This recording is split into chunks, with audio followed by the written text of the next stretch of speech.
Hello and welcome to this video. Today I would like to talk about online training and its relevance. Its relevance in today's society, its relevance and importance for people who want to be educated, etc.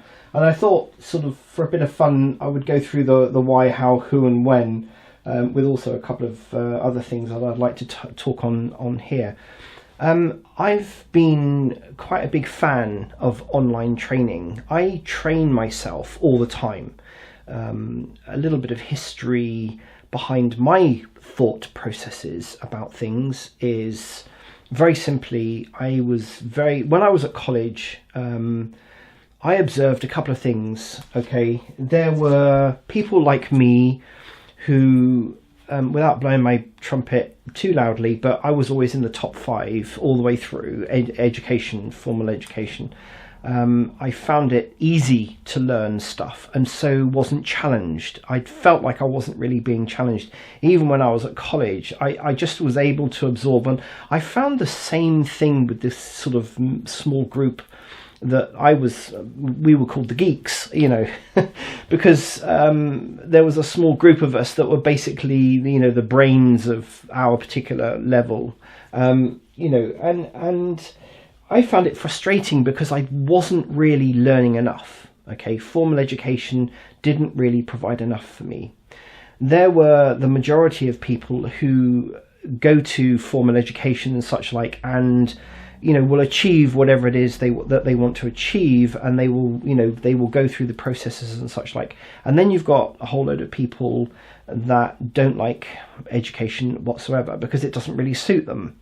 And for whatever reason they find learning academic subjects and such like, and very often there's nothing wrong with any of this. Okay, education is education. Really, education is only useful to people who can learn something from it and it benefits them. Okay, so whether you can achieve a lot or not achieve a lot with today's sort of formal educational processes, to me as a human, we're all different. We learn at different levels and for different reasons. But what I did observe was that there were my observations when I was younger was that there was a couple of mindsets. There were people who, the majority of people welcomed education and wanted to learn. And then there was an element of people who thought that at the end of their formal education, they no longer needed to learn anything else.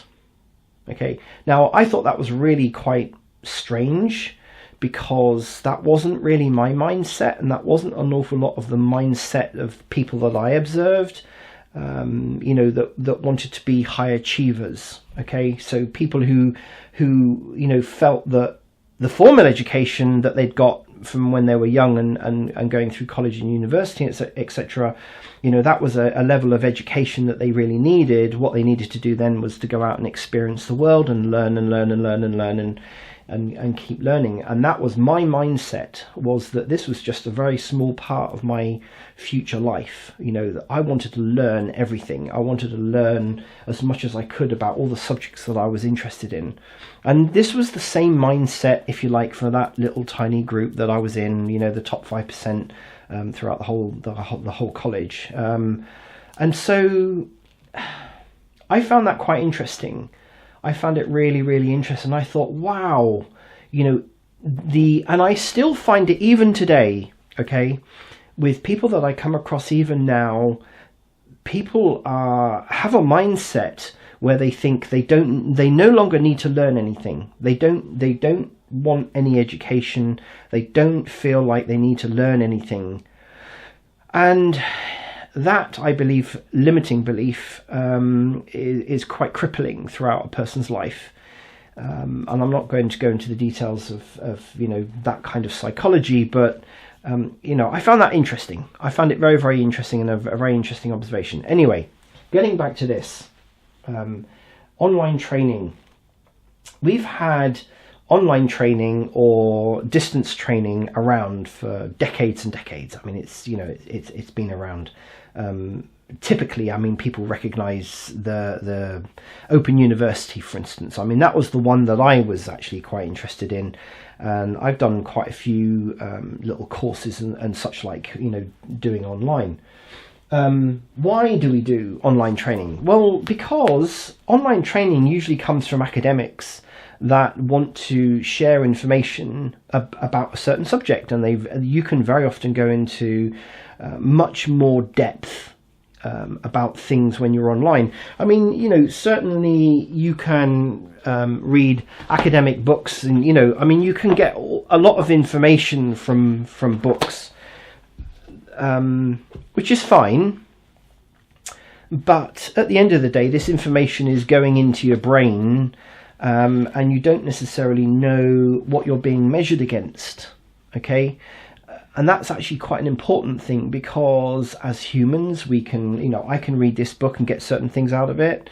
Somebody else can read that book and get their certain things out of it for them, and so on and so forth. But how do you measure whether someone's really studied this book and understood it and such like? So this is why online training is actually quite useful, because it then tests your ability to respond to or answer questions about the coursework that you've actually done, or the subject that you're learning about, the modules, that you're going through. And so that's why we do it. Very often people also want to be able to go through the coursework at their own pace. And so, like, how the online training, the whole purpose of online training, very often you've got two camps. One where there's a deadline. I've done online training where there's been a deadline. Another online training where it's kind of pretty much open. You do it in your own time and such like. And of course, that's adaptable to each particular person. Some courses I've done have been kind of online, as in online meaning the internet. And then sometimes you get course material. Okay, and you do it that way. So it's, again, that comes more into the sort of distance learning realm. I guess, distance learning and online training and online learning are much the same thing. Who does it appeal to? Well, I've kind of covered that, really. I think online training appeals to a whole wide variety of people, because there are kind of two camps for doing online training. One is for your own self education. Let's put it that way. So, somebody might be interested in a subject. Let's say somebody's interested in, I'm quite heavily into psychology and hypnotherapy and all of those other things. So let's just say, somebody who works in a car factory or something like that, whose brain needs feeding, is interested in psychology. So there's two kind of paths to go down, okay, with regard to online training. One, just education, okay, just purely an educational academic point of view, which just basically means you're exercising your brain cells, you're challenging yourself to learn something, and then you're challenging yourself to be tested against a standard of some sort to achieve a diploma or a certificate and such like out of it. And then there's the camp where, let's go back to the car mechanic. I'm not saying there's anything wrong with being in a car mechanic, but a person might just think, well, you know what? I studied psychology when I was in college, and I've now ended up doing this particular job, which has served me well. I'd love to go and explore whether, later in my years I can go into psychology. And so you've got that where online training comes in, where somebody wants to learn more up to date. It could have been 20 years have passed, for instance. So things change in 20 years. And so somebody might start thinking, it would be really good to be able to learn how to work with psychology or hypnotherapy or, various many other avenues in order to change their career. You see, that's the other reason when people start to do that kind of thing. They go to online training to change their career, to change their outcome, as it were, their vision, what it is, their purpose, maybe. It could be that for whatever reason, when they were younger, they thought, you know what, I don't really want to go down that route at the moment. I'm just going to be a car mechanic. You know, I'm just, and because that satisfies them at that particular point in their life, that served them well. It could have got them a house and, you know, marriage and children and all of those other things. And then later on in years, they then decide they want to go and do something else. Or they might want to become, you know, go higher up within the company, for instance. So they might go and study accounting, or they might go and study personnel management, or they might go and study, you know, architecture or engineering, you know, whatever it is.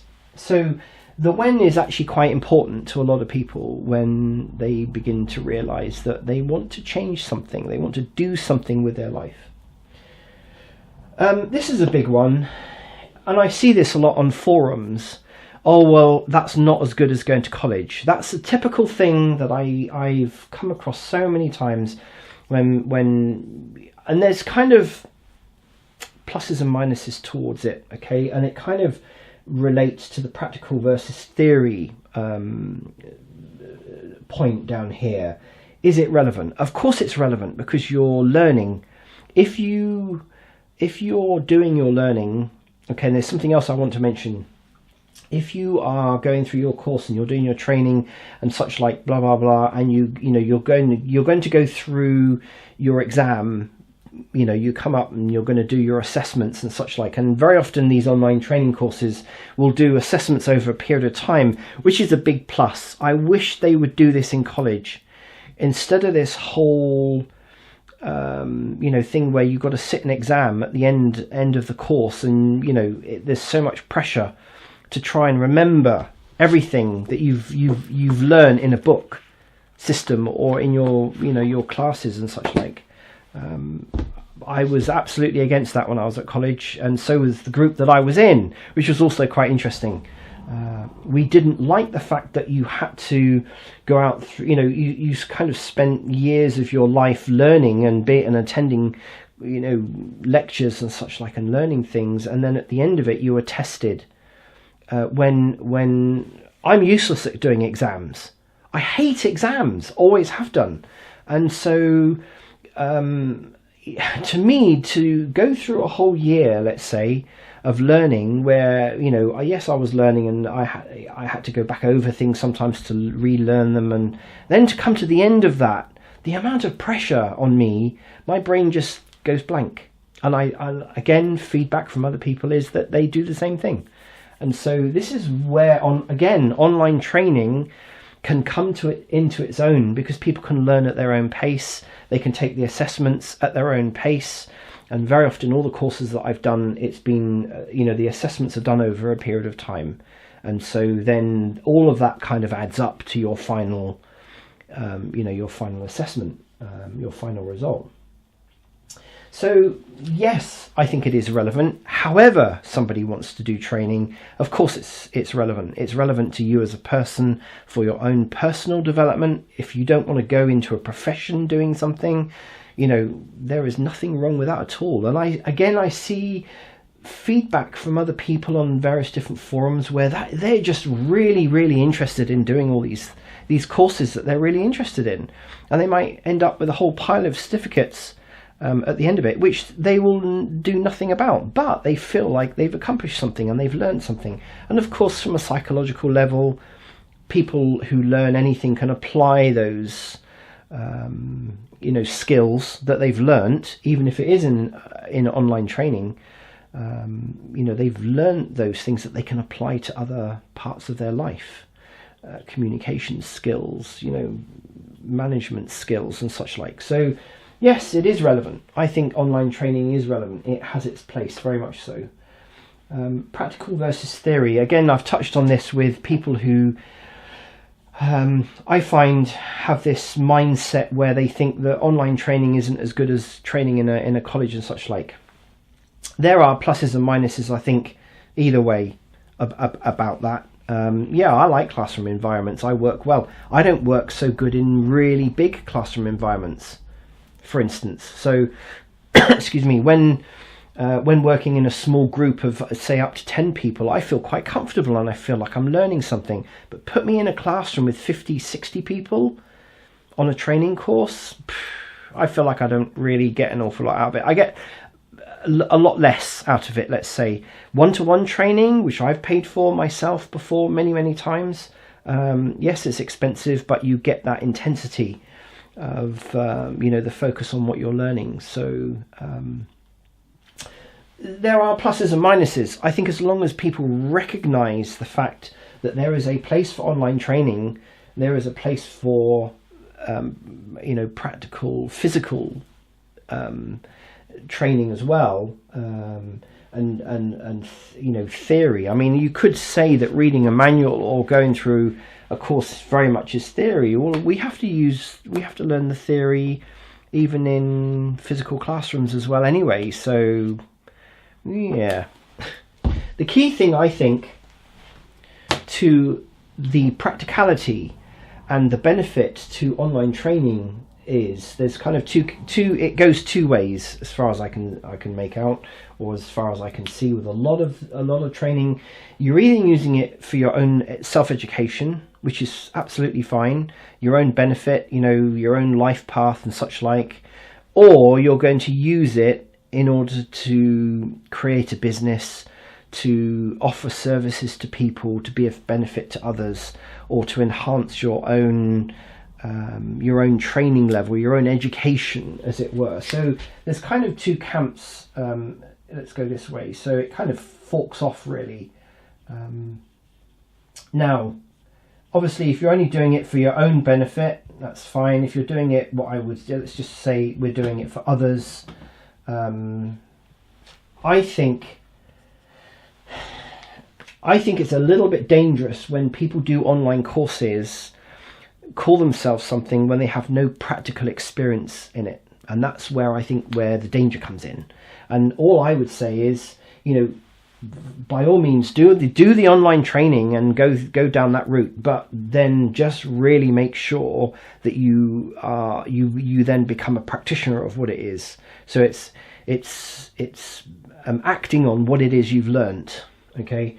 And I think as long as you are working in that mindset where, you haven't just called yourself an expert. let me give you an example. I remember the days when I used to be in IT quite heavily, and from a very, very early age, even when I was at college, they literally just brought in computers. That's how old I am.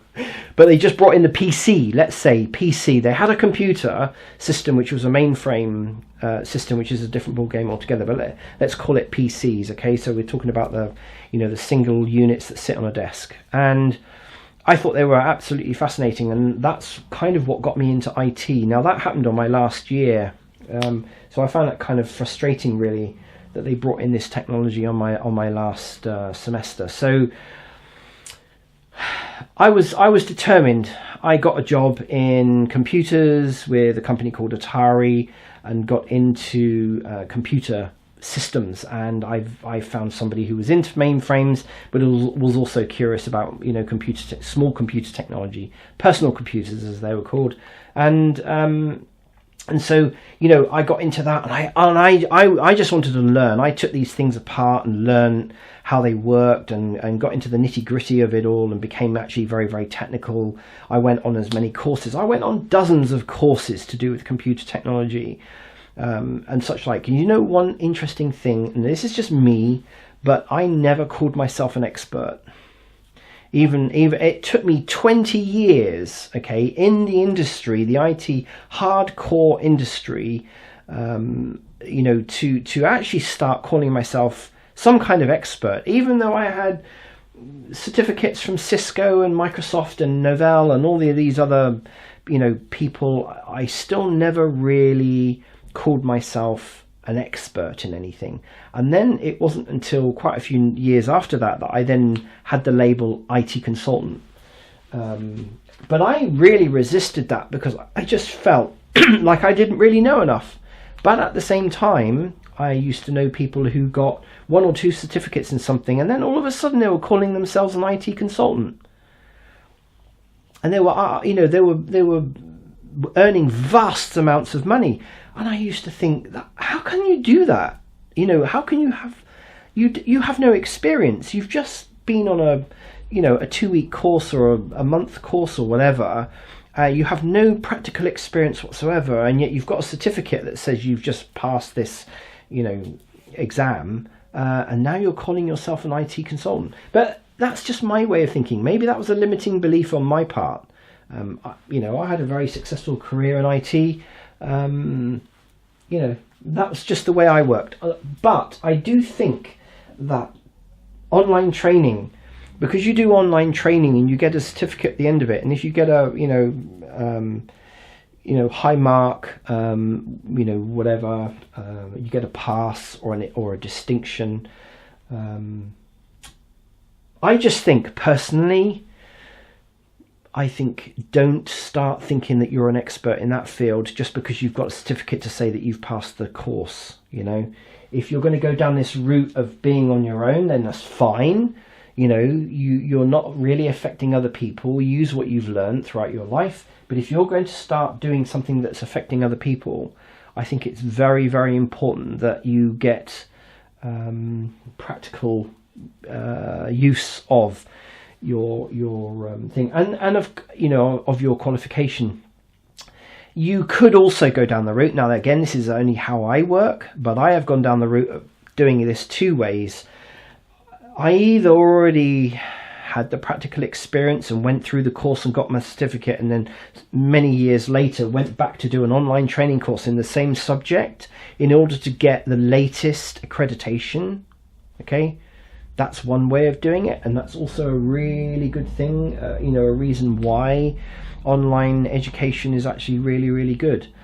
And I've done it the other way as well. So I've gone out, been interested in a subject, done the training, got the qualification or the accreditation, as it were, but had no practical experience, and then I went out and did the practical experience. So I think it all depends on its application, you know, potentially how it's done, but certainly in this day and age of online technology, and the reason, you know, that we are using tablet technology and everything, you know, online being where everything is nowadays, I think online training has got a big part to play in a person's further education and career development, personal and career development. It's really got a place. Anyway, they're my thoughts. I hope that you found that useful, and I look forward to seeing you again in another video soon.